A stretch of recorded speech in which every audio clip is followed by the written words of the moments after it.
Welcome to Self-Publishing with ALLi from the Alliance of Independent Authors. This week it's our production and distribution stream focusing on guiding indie authors through the many pathways to create, publish, and distribute their work. We'll explore strategies, weigh the pros and cons of different models, and help you find the best fit for your publishing journey. This Self-Publishing with ALLi podcast is sponsored by BookVault. Sell high-quality print-on-demand books directly to readers worldwide and earn maximum royalties selling directly. Automate fulfillment and create stunning special editions with BookVault Bespoke. Visit bookvault.app today for an instant quote.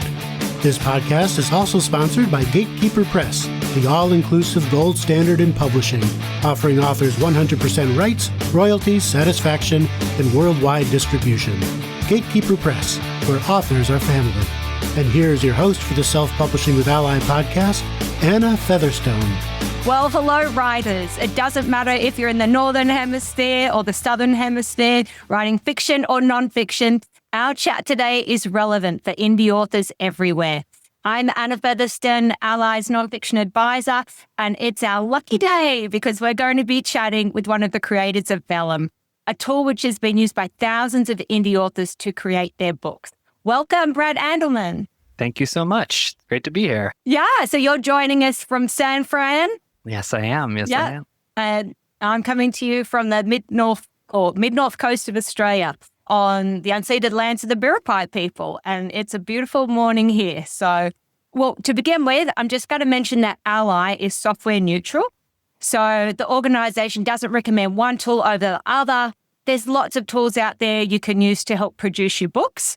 And you can even use some of the distribution platforms to produce your books or outsource it to freelance designers. But I'm feeling pretty lucky that we've got Brad in the chair to chat today about how you can format your own books and how that can work strategically and tactically for authors. But first, I'd like to know a little more about the man who is literally behind so many books, including nearly all of mine. So, Brad, firstly, what genres are you enjoying reading currently? And do you mostly read via print, ebook, or audio? So I'm not a big genre guy. I mean, I guess the genre that I read most would be literary fiction.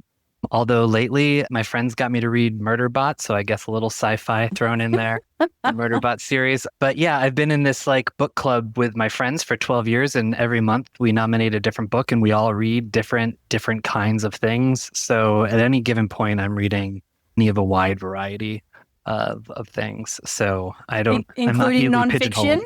You know what? It's been a long time. So the book club is limited to fiction. So I don't read a ton of nonfiction. I'm mostly a fiction guy. Okay. And do you do any audiobooks? I don't do audiobooks, although not exactly true. So my girlfriend and I, we will occasionally visit this place about an hour north of here, and we'll always listen to an audiobook there. So we do we'll get through like one or two a year, because we don't go up there that often. But otherwise, I read mostly in print, to be honest, which is kind of funny given that we started as like ebook only. But yeah. Exactly. So tell us about the Vellum origin story. So there's two of us, the two Brads. I'm Brad Andalman. I live in San Francisco now and started Vellum with my partner, Brad West. Both of us worked at Pixar before making animated movies. And we both stopped around the same time, and we're like, we knew we wanted to do something together, and we knew we wanted to do something that was like both creative, involved design elements, but also we knew we wanted to write professional level software. We had done some of that at Pixar too. And we didn't have a fantastic idea when we stopped working at Pixar. And so we were talking about some things, and actually Brad's wife, Amber, was reading a series and was like obsessing about when the next book was going to come out. This was, already 13 years ago. And she was following the author's blog, and the author was like, the book is written. I just need to get time with my formatter who's all booked up. And Amber was like, what is formatting and why can't, what's going on? Like, why can't I read this book? And so Brad kind of got curious, and he looked into it, and that the idea was like, how can we put the power of formatting into authors' hands? Can we make it easy? And both Brad and I love book design. We both had experience, working on the design side of things, but also working on the software side of things. So pretty quickly came up with the idea to write the software that will help authors get out of this bottleneck in a way. Wow. I love, that's amazing. Filling a need and doing it well. So how do you describe what Vellum actually is and does? So typically we say that it's formatting software to take your finished manuscript, apply beautiful design to it, and generate files, ebooks, and print interiors that can be uploaded and distributed on a variety of retailers. So that's like the simple tagline, I guess, or whatever. But we have a lot of authors now who write in Vellum, which is not exactly how we designed it. But a lot of people like our sort of minimal interface. They feel like it helps them focus. So we have a lot of people who use it in a lot of different ways. Some people who never actually upload to distributors, but just have it for their own needs. So there's a lot of people who use Vellum in a lot of different ways, but mostly it's, people have their finished manuscript, they bring it into Vellum to apply, the variety of design elements to it. That's actually interesting that some people are writing in Vellum, and that kind of rings true for me, where there's authors who, until they can see their book actually visually in book form, like they like creating it to look like a book. Yeah. So they do a lot of formatting maybe in Word to try and make it look bookish. So I can see that would work for some people, actually, visually seeing it as a book. So that's very we get that a lot. interesting. It sort of surprised us. I mean, we wanted people to be able to edit in Vellum, and so we added a lot of stuff to allow people to be able to write in it. But you nailed it, because what we hear a lot is people love the fact that they can sort of look in Vellum's preview. So Vellum has sort of a middle pane where you can write or see your text and edit. And then this right pane, which is the preview, which you can preview in ebooks or print. And people love viewing their book as a book in this right preview pane. And people feel like they can actually read and edit in a way. It gives them some amount of separation for the text. So we hear from people who sort of scan and read in the preview and then go back and make their edits in sort of the middle pane. And people find that you don't have spell check or anything? We have spell check. Yeah. Mm-hmm. Okay. But so that's not how it's mostly used, obviously, but some people find that works in their production process like that. Okay, that's exactly. Okay. So how many books do you think have been created with Vellum? Oh my God, I don't know. I have absolutely no idea. I think that, one of the tenets of how we started is this should be kind of like, in a way, like Microsoft Word. Like, authors should be able to use this. It's a tool, and we don't want to take a cut of profit like some of, which is fine. That's a fine business model. But really, we were like, hey, an author should be able to buy our software and use it to make as many books as they want. And we don't track that. It's all private. People can be working in remote Australian outback and never attached to the internet. And we don't know. We won't know. And that's fine. And so we really don't know how many books have been created. We don't track that kind of information from authors. Wow. I will say that we like to play a fun game, and we'll go to genre, like the Amazon top 10 free lists, like every month or so. And we'll be like, how many of these are Vellum books? So we'll look at the romance, we'll look at urban fantasy or whatever. And between, almost in the last few years, there's, 6 to 8 of them are all Vellum books. So it's kind of fun to see the reach there. Oh, that's quite incredible. And also just shows, I suppose, how practical the tool is, especially for those authors, which we'll talk about a bit later, who use it in their production process because they're producing so many books. Yeah. Mm-hmm. Okay, so are you seeing any growth in any particular genres using Vellum? I have to say that romantasy, that that, I mean, everyone knows this, but we're seeing it too. It's just really taking off. And I mean, I think like Rebecca Yaros's novels, which just like went through the roof. I mean, and she started with Vellum, I believe. And so just with the success of those Fourth Wing books and that has really sparked, I think, a renaissance in that. And it's fun, it's a fun genre to play. Yeah. There's some Australian authors really doing well in that space too. And like later this year, I'm going to the Romance Writers of Australia conference, which is being literally held at the end of the world in Tasmania. But it's such a great group of people, entrepreneurial, creative, even though I don't write in that genre by any measure of the imagination. It's just going to be fun to be around all the romance writers who are doing so well. Okay, so at ALLi, we were talking about whether we, should have a Vellum interview in the design part of the podcast or in this, more production and distribution side, because you kind of span around both things. Because I think how an author chooses to produce their books is critical to so many things, including efficiency, economics, and marketing. So when I'm chatting with an author and they're like, I just want to get my book out there, I'm like, well, so yes, you can outsource the design, but we need to go a bit deeper. Like, how many books are you actually going to write? Right. Like, is this just going to be a one and done? Which, sure, just outsource it. It's so easy. But if money, isn't growing on trees for you, and if you're going to be writing more books, part of your production process may be bringing that in-house, learning that software. So, you can go forward into your career, knowing how to do it. And then I know some authors with multiple books, obviously they love using Vellum because they can update the backlinks, which we'll talk about a bit. Mm-hmm. But also some of those authors are now too busy to even bother with doing all that updating, so they outsource it. So I think when we talk about production of books, there's different stages and different ways. So it's very individual for each author. So where in the book production process do you feel Vellum fits best? And how does it change or simplify a workflow?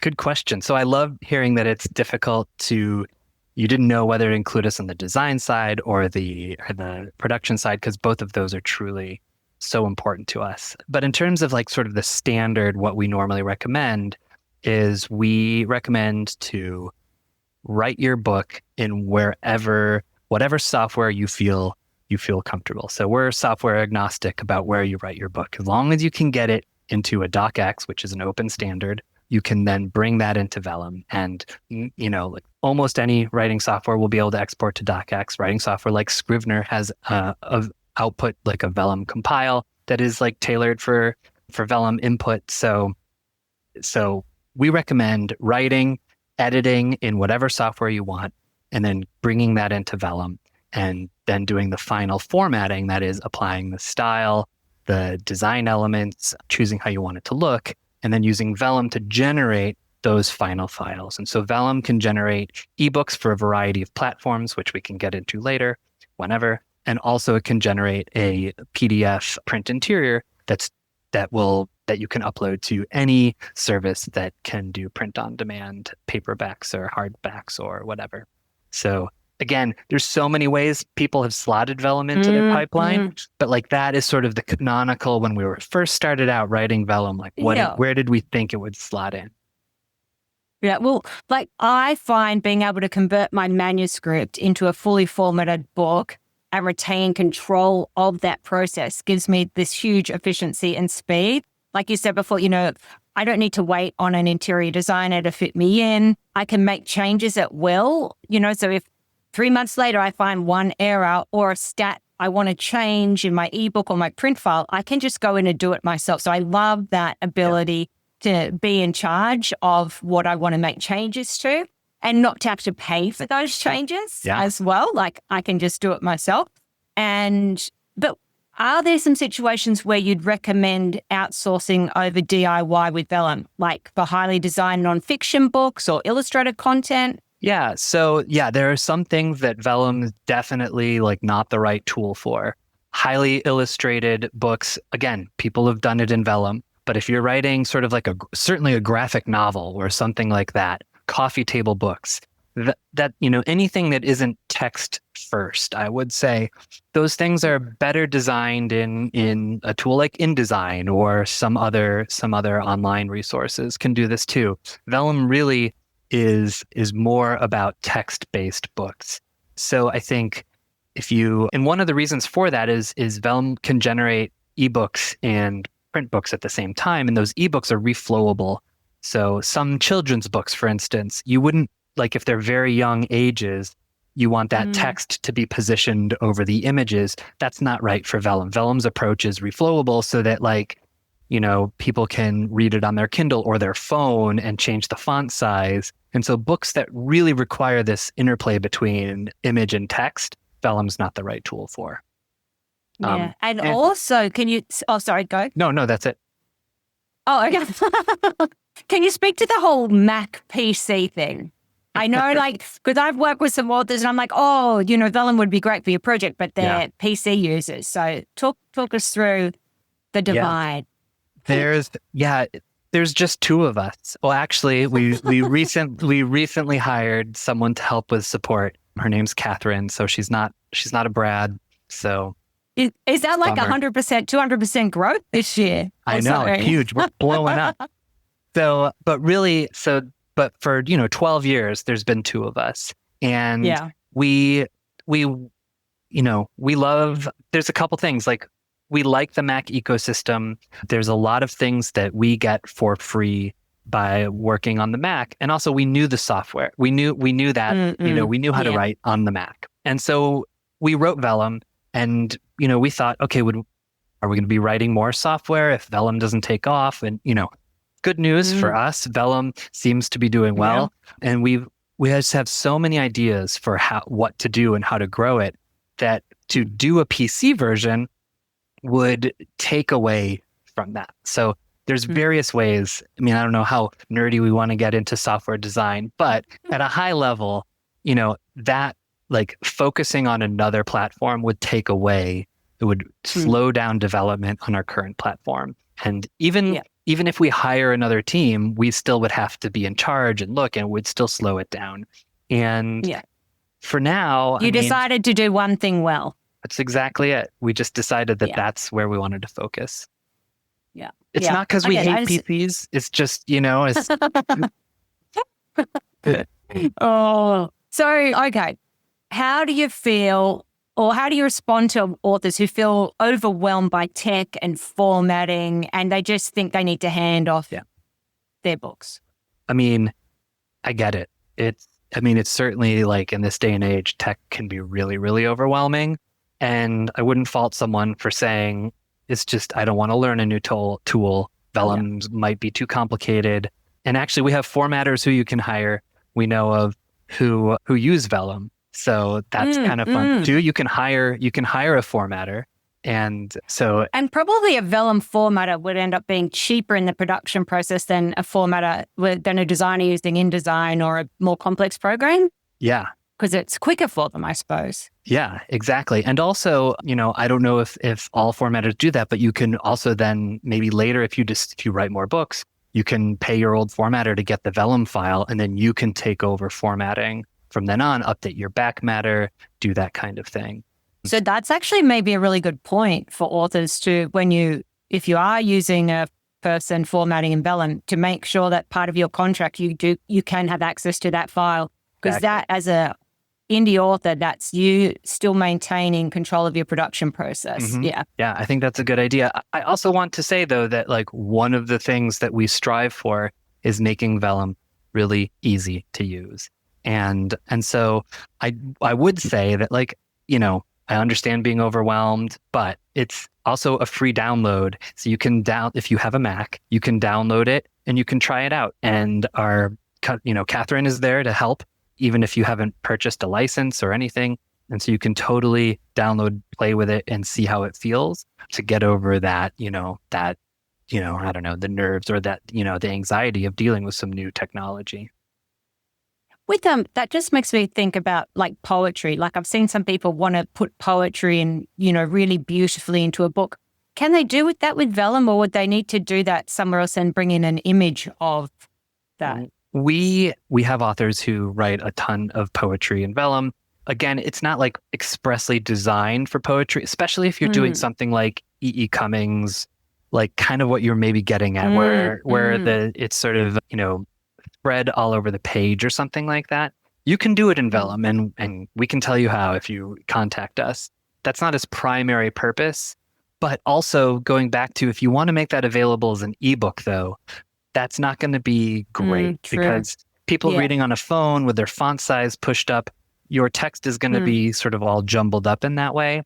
So yeah, and that for that kind of book, it depends. You may or may not have Vellum may or may not be the right choice for that kind of book. But we've seen it all, and people can definitely do it in Vellum. Yeah. Okay, so part of the production process, and also then we lead to distribution. So what platforms can Vellum create ebooks for, and what kind of printers can work with Vellum generated print files? So Vellum generates ebooks for sort of a few specific online retailers. So obviously it will generate for Kindle, it will generate for Apple, Nook, Kobo, Google Play, and it also can generate a generic EPUB that can basically go anywhere else. And we can get into the differences about why we generate specific versions if we want, but at a high level, those are the versions we can do. If you're not sure, if you're not uploading to one of those that I named, just use the generic version Vellum generates. As far as print, by most of our authors use like KDP or Ingram Spark, but we have a lot of authors who will upload to Book Vault or specialty printers. Vellum generates a PDF X1A, which is a nerdy PDF format that basically almost every, print-on-demand retailer and print-on-demand printer can accept and print. There are some small offset printers that might need some other additional marks that Vellum doesn't do by default, but that people can bring into sort of Acrobat and add later. So the PDF can basically go anywhere. I use, my PDF because I print like 3 ways. So with Amazon, with Ingram, and also with an offset printer, and seemed to work for me. Oh, did the offset printer require other marks? No. Oh, great. No. Perfect. I just seemed to, it all went well and the books were beautiful. So, I love to hear. So I think we all stumble a bit. How can we be more efficient when using Vellum? Like, I ran into problems. I didn't really prepare my Word or my Scrivener file properly in advance. So what can we do up front before we import our work? Yeah. So we could talk for hours about that, but I think you software people. Two things. I guess there's efficiency on the front end, right? Of like what you do when you write your book so that it comes into Vellum. And I think a few things we tell everyone is like when you're writing chapter titles, use heading 1 in Word and just do like chapter, the number. So chapter 1, use heading 1, Vellum looks for that and it will find that and create a new chapter there. If you have a chapter title, then you'll do chapter 1, then the title, and Vellum will do that. We have a long guide that goes through by example. If you have a lot more other things you want to import correctly, like subheads or subtitles or, even text conversations. We added text conversations and written notes recently. And so there are ways that you can format that in Word so that you don't have to, Okay, because someone was saying to me that their problem with nonfiction books, that there was no option for those secondary titles, that they had to manually go in and bold them. So you're saying if you do something in your Word file. Yeah, absolutely. So bold bold should come in no matter what. You don't, but if they're thinking about subheads. And if they want to, subheads. Right? Like subheads, you just need to use words heading 2, and that will come in as a subhead, for instance. So we have it's called like a Vellum Advanced Import Guide, which don't let that name scare you. It's actually written, it's like a by example kind of thing. Now you're writing horror, Brad. I know. So that's one way on the front side, sort of on the import side, to be more efficient, for sure. Okay. And the other day I did a podcast all about making our books more accessible for people with print disability. So how does Vellum accommodate readability features, accessibility, and what is ACE-approved accessible output? Okay, so before we get into ACE-approved, so There are two accessible styles in Vellum. So there's one that uses Open Dyslexic so that you can create dyslexic versions that people who are dyslexic herself might have a easier time reading. There's also one we named Legible, which again is a little bit bigger font size, uses a font designed for legibility. And we care deeply about this, so we wanted to make those two things available for print editions. One of the lovely things about ebooks is that they're sort of accessible almost by default, or at least reflowable ones are, and that's because and that's why we stress that it's for reflowable books, is because on a Kindle or on your iPhone, you can change the font to be whatever you want. You can change the font size to be much larger. And so ebooks in general tend to be very, very accessible. Also, there is this consortium called Daisy, and they put out this tool called Ace by Daisy. And when you run an EPUB through Ace, it will give you sort of like an output of where you could improve accessibility. And so that's what ACE approved means, is that we constantly run our EPUBs through ACE and check and make sure that we're following all of the best practices that are prescribed to make it accessible, so that that people with different visual issues maybe can use it to use different devices to read these EPUBs. I should say that not all of this can be done by Vellum. So some of this is done by authors. And so Vellum does make sure that give a place where you can add sort of alt text or this sort of description to images. So if an image is crucial to your book, Vellum will allow you to set a description, and that will get set as the alt text for accessible readers. You don't need to do that for some of the ornaments and things that aren't quote unquote informative, but you do want to do that if you're writing nonfiction and you have charts or you have things that pertain to the content of your book. Yeah. Okay. So, and having accessible books is also kind of like a marketing tool because it helps you reach more readers. But tell me also how Vellum can be useful in how authors market our books. So Vellum is really all about sort of right before the marketing. I do think that one of the things we hear from a lot of authors is that going wide is a huge benefit to them, that marketing, not just being tied into Amazon as one platform, but being available on all platforms. That's huge for marketing, and you can market yourself in a variety of different ways. And certain books do different numbers on different platforms.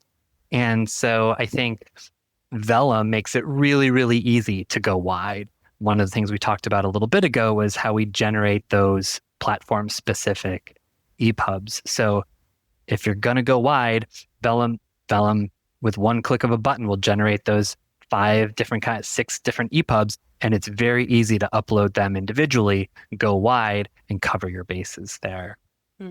I'm also thinking about, for the marketing, like how it's so easy to update those backlinks. So your other books, so easy to just go back and add your other books, or as new books come out, you can then go back to your old files. Yes, for sure. Your old books and add in newer books. Do you want to talk about that? So updating your backlinks is super important for marketing. We really encourage people to, update that also by page in the back of their book. And yes, if you use Vellum for all of your books, it's really simple to go in, update them all, hit generate, and upload them. So any reader who downloads any of your books can make sure to find all of your other ones from the one that they've downloaded. One thing we added last year-ish, was this thing called reuse. So you can point all of your Vellum books to use the same also by page, and then update that once. So you don't even have to go into books and make the same change. You can go into your template, essentially, your reused file, update that one also by page, and then just open all your books, hit generate, and you're off to the races. It's so easy. People love that. So super simple to keep all your books up to date, which again is going to get those readers to keep reading your next or your first book.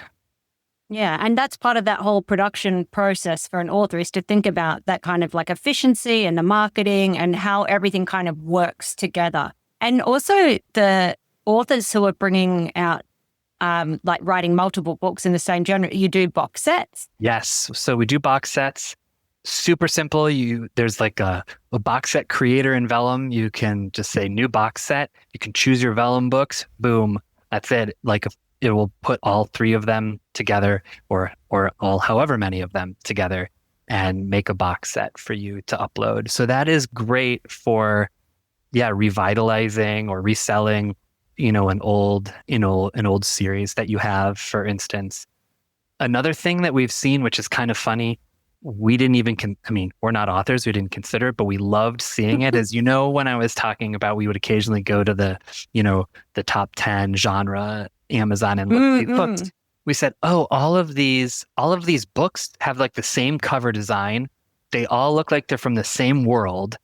They all and they are all written in Vellum, but they're all written by different authors. And it turns out that a group of authors had gotten together. They had chosen a particular style, created a saved style in Vellum. You can share these saved styles, tell everyone what to do. And they all wrote their book in this world. And then they all published the book at the same time. And so wow, that is a great way to market, because there's only so many books we can write, in a month or a day or a year, in a year. But, with a lot of authors working in the same universe or world, the readers just ate it up. So that's a fun sort of little marketing. Yeah, I love thing. that. That's a great idea. Yeah. And how fun to be able to collaborate. Like, when we call it ourselves like indie authors, really, we're part of this amazing group of people who look at things a bit differently. And to be able to collaborate like that is like super cool. Love that. Okay. Well, okay, let's do another techie thing. Okay. How many trim sizes does Vellum accommodate? Oh, you're going to make me size and shapes of books. You're going to make me look that up. Yes. Or like, I know probably you do we know you do the standard, the 6x9. Yeah. We have, I think, more than 24 at this point. You might need to call your new tech person. I really shouldn't. I should know this off the top of my head. So we recently, like within the last year or two, added a bunch more. So we added these mass market sizes, which are like sort of like the 4x6 inch size and around that size. We added newer, much larger workbook sizes, all the way up to 8.5 by 11. And then we also added a bunch of international sizes. So yeah. Yes, the rest of the world, we're out here. Exactly. Yeah. Actually, in Australia, you do inches or millimeter? Well, we're sizing? Metric. We're metric, but often we still go back. It depends what age you are, I suppose. Yeah. So I think we have something like 28 now, or I don't know. I'd have to count. Yeah. Okay. So what are some features that you can use in an ebook versus a print version?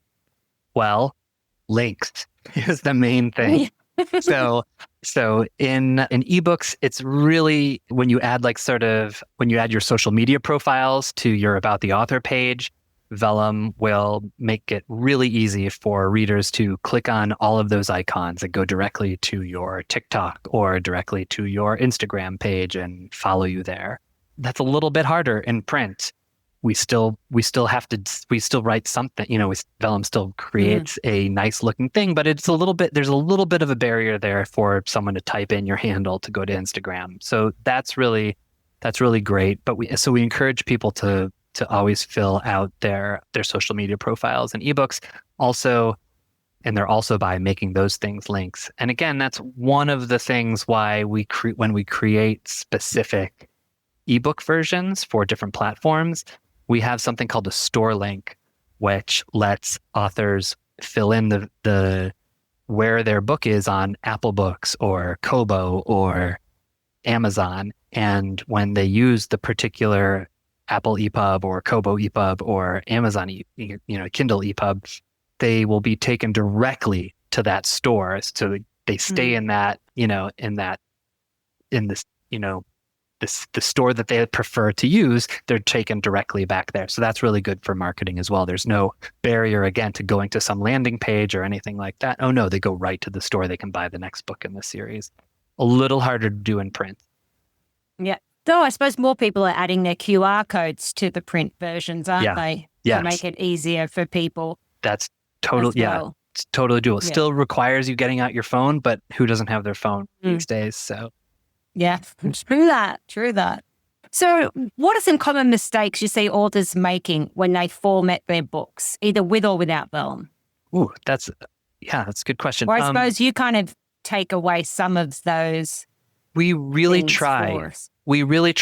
One of the things that we do is Vellum enforces good hygiene it's always possible to defeat Vellum, but Vellum does try to enforce good hygiene. So everything from standard indentation techniques to aligning text across a spread or making sure that the bottom of the page spread is balanced. All of these high level things in book design, which I think a lot of people may not know about, or maybe they just notice, but they don't really know the rules. Vellum makes it really easy. So I see a lot of these mistakes in non-Vellum books. Sure. We try to make it hard to mess it up in Vellum books. We appreciate that. Do you have any pro tips or underused features that authors should know about? The reuse that I mentioned in the past, people are constantly surprised but when we show them how easy it is to update one file and have that percolate to the others. So that's a good one.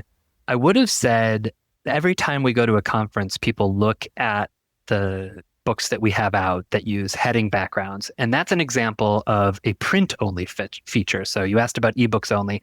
Print-only feature is, it's common to see these images that appear behind the text of the first page of a chapter. And so that's a really fun print-only feature. Ebooks can't really do that well, and it's not really supported, so we don't offer it. But doing that in print is really a fun way to do it. And so every time we show these books, people are like, oh my God, I didn't know that we could do that in Vellum. So that might be an underused feature, although a lot of people have been really excited about it lately, so much so that we've grown those options recently. So yeah, so you've recently launched new background images and sidebar decoration. Yeah. Can you tell us about that? Sure. So just, I think, 2 weeks ago, not even, we released Vellum 3.9, and that expands the notion of backgrounds. And so I previously talked about heading backgrounds, and that's a background you could put behind the first page of a chapter to really make it stand out and pop. But people really loved it. And so we added this thing called page background, which can now go behind every page in your book. And so if you want a crinkly paper texture, that might be kind of fun. You could have it across every page in your book. You can also do it behind just a single chapter. So one thing is, a lot of authors put read on for a teaser of my next book. And maybe you want that to really stand out from the rest of your book. So you can put a page background behind those to make it clear that, oh, this isn't part of this book. This is a teaser for my next one. And the other thing you mentioned is page borders. And that is something that can go in the margins on the top and bottom and outside edges of your page. And similarly, that might be another fun way to call attention to a teaser that you have at the end of your book, or just some nice frame that you want around the pages. Or maybe you have a chapter and I don't even know, right? You want it's some interstitial and you want that to be offset from the rest of your book. You could use a frame, you could use the new border feature for that. Yeah, I was seeing there was a lot of chatter in the Vellum user group. Everyone was very excited about the new feature and how to use it. And I just noticed the creativity of the people and also how collegial they were trying to educate others on how they were using it. Are you ever surprised by what your users get up to? Yes, all the time, all the time. Surprised by what they get up to. The Vellum users group is great. For a while, we were not sure we should like show up there and get in there. But at one point, a couple years ago, we did. And I'm really happy we did because one, it's just a great group of people in there. Everyone's super helpful. But yeah, there was a recent thread of show us your fun interiors using the new features. And people have just made some gorgeous, gorgeous books. And I love seeing it. And we try not to be too heavy-handed in there, but it's been great. Yeah. Well, is there anything else you'd like to say about like current publishing trends or new features you've got coming up, or some final tips for authors thinking about how they can get their manuscript into readers' hands? I don't know offhand because, well, I can say that we have another announcement with fun ways to use our page border and page background features that we just added. So I can't say too much about it, but check in on our website and sign up for our email to get the latest little bonus for some new ways to use borders coming a little bit later this month. And how do you decide what features to work on? I mean, there's obviously so many. Like, how do you prioritize? We read every email and collect, keep track of how many people request how many things. And that enters into it. But there are just some things that we also think would be fun. So text conversations, very few people did that, but wrote us asking for that. But when we added the way to put text messages in bubbles, people loved it. They just really loved it. So I think it's a combination of doing the things that people ask for because we want to make our users happy, but also keeping our eye on like trends in book publishing or even just trends in our world, right? Like it was just clear that everyone's using text messages to communicate. And I would read this in all sorts of books and everyone had a different way to do it. And we were just like, you know what, we can it's so much easier to see it in a bubble than say, she took out her phone and read the text message, every time. Yeah. That was good. I was helping an author use that feature actually recently. And I was like, oh yeah, that looks good in the book as well. Yeah. So it makes that production part a bit of fun. Well, Brad, thank you so much. This is making me want to finish my manuscript faster. So I can put it through Vellum and see it in book form. But yeah, thank you so much for joining us and for creating a tool that is used by so many authors. Our pleasure. Thanks for having me. It's been great. I've loved talking with you. It's just great. And thank you also to our fellow writers out there, all you creators and dreamers and doers, making up words and worlds and making our world better through your words. Until next time, I'm Anna Featherstone. I'm with Brad Andalman from Vellum. And thanks for being a part of the Alliance of Independent Authors podcast family. See you next time. Thanks, Brad. Thank you. You've been listening to the production and distribution stream of the Self-Publishing with ALLi podcast with Anna Featherstone. This Self-Publishing with ALLi podcast is sponsored by BookVault. Sell high-quality print-on-demand books directly to readers worldwide and earn maximum royalties selling directly. Automate fulfillment and create stunning special editions with BookVault Bespoke. Visit bookvault.app today for an instant quote. This podcast is also sponsored by Gatekeeper Press, the all-inclusive gold standard in publishing, offering authors 100% rights, royalties, satisfaction, and worldwide distribution. Gatekeeper Press, where authors are family. And if you haven't already, we invite you to join our organization and become a self-publishing ally. You can do that at allianceindependentauthors.org.